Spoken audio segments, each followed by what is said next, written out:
While we have you in the neighborhood, make sure to ask a parent or guardian if you can hit that like and subscribe button so you'll know about all the fun, geeky stories from GeekyJr. as they come out. Sesame Street's Bert and the Broken Teapot by Tish Sommers. Illustrated by Diane Dawson Hearn, with voices and narration by SpeekyGeeky and GeekyJr's Mr. Geeky. Bert woke up early. He was too excited to go back to sleep. Today I'm going to work at Hooper's store, he told his pet pigeon Bernice. David has to go to the library, so he said I could help out, Bert whispered, so he wouldn't wake up Ernie. When Bert arrived at the store, David said, "Good morning. You're right on time. Here's an apron for you to wear." Bert slipped the apron on over his head. It fit perfectly. "Neato," he said. David showed Bert around the store. He showed him the refrigerator and the soda fountain and the cookie jar. Then he took Bert behind the counter and showed him the teapot on the shelf. "Please be careful with the teapot," said David. "It is very special because Mr. Hooper gave it to me." "Don't worry, David," said Bert. "I'll be as careful with your teapot as I am with my paperclip collection." "I'll be back in 2 hours," David said as he left. "Take good care of the store." "Don't worry about a thing," Bert answered. He set places at the counter while he waited for his first customers. Soon, the door opened, and the first customer came in.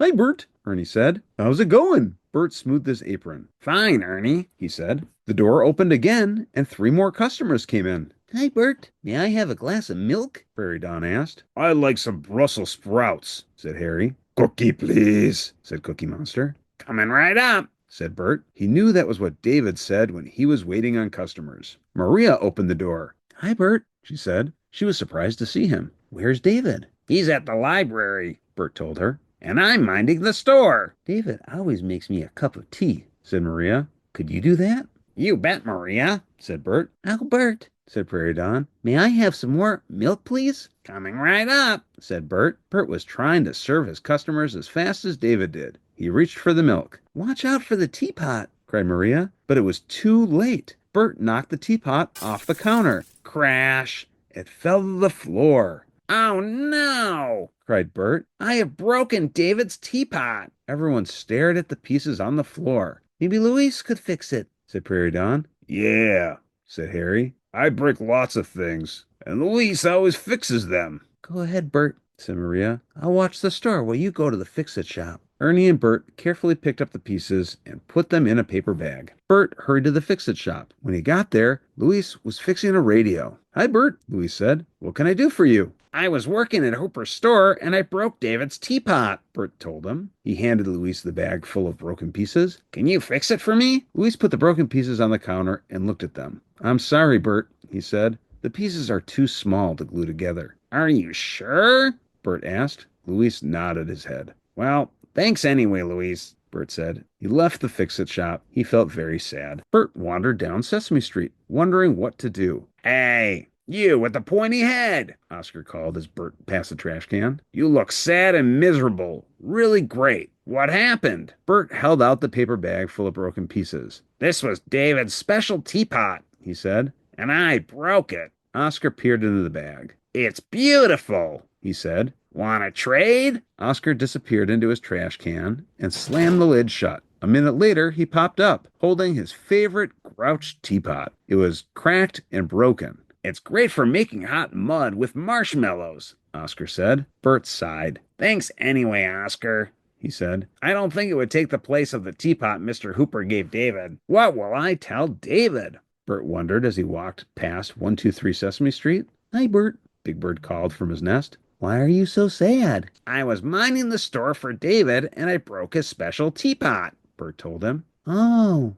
Big Bird thought for a minute. "Hey," he said, "I have something that keeps water hot. Maybe you could give it to David in place of his teapot." Big Bird reached into his nest and pulled out a bright red hot water bottle. Bert shook his head sadly. "I don't think so, Big Bird," he said, "but thanks anyway." Bert walked slowly back to Hooper's store. He slipped off the apron, folded it, and sat down to wait for David. "Now David will never let me work in the store again," he thought. "And maybe he won't be my friend anymore either." "Hi, Bert. I'm back," David said. "How's it going?" Bert took a deep breath. "I broke your teapot, David. I was trying to serve the customers as fast as you do, and I knocked it off the counter." He showed David the broken pieces. "I'm sorry," said Bert. trying not to cry. David sat down on the stool next to Bert. I think I know how you feel, said David. I used to help Mr. Hooper in the store when I was a little boy. One day, I broke his favorite cookie jar. And do you know what he said to me?